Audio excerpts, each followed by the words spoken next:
Okay, in this video we're going to test an observed value of lambda for Poisson distribution using a normal approximation.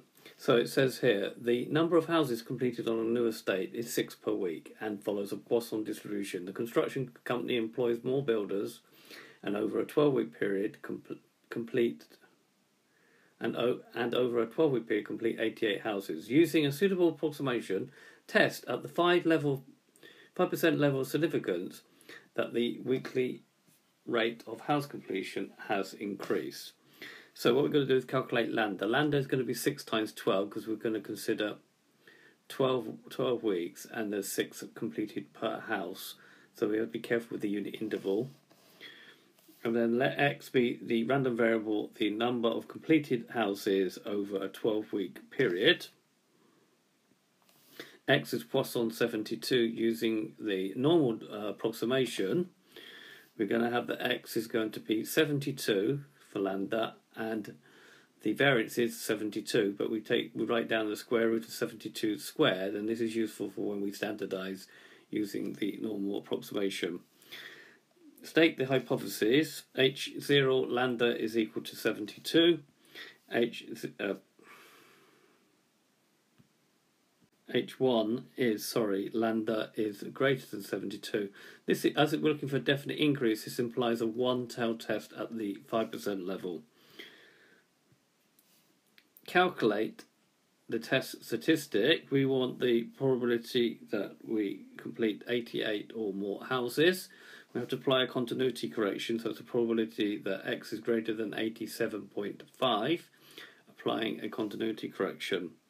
Right. We're going to use the standard normal variable, which is z belonging to mean 0 and variance 1, and we'll standardize using z is equal to x minus the mean over the standard deviation. X is normally distributed with a mean of 72 and a standard deviation square root of 72. The probability that x is greater than 88, we just said, is x greater than 87.5.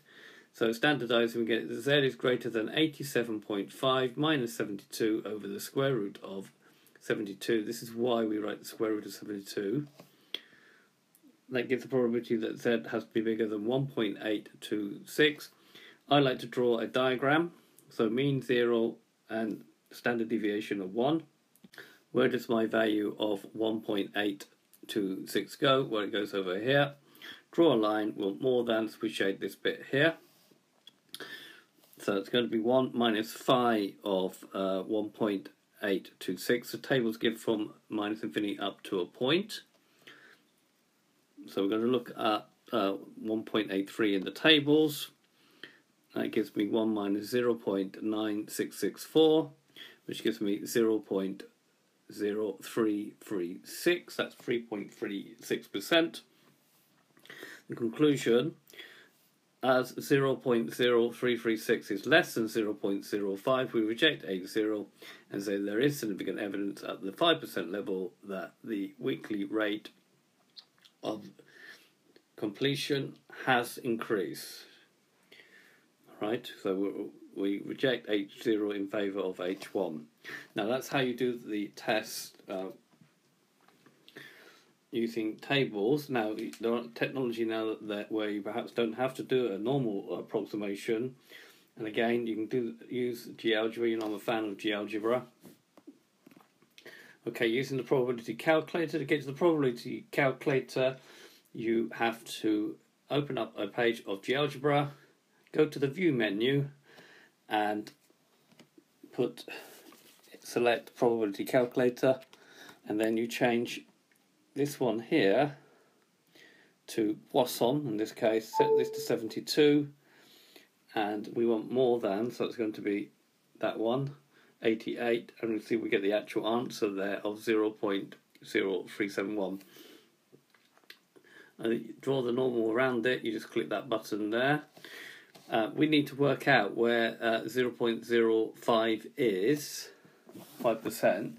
So if you go back to 86, I think it is, if you change that to 86, you see that's more than 5%. So, and then in 87, That's less than 5%. So you know it's in where 86 is the where the boundary is.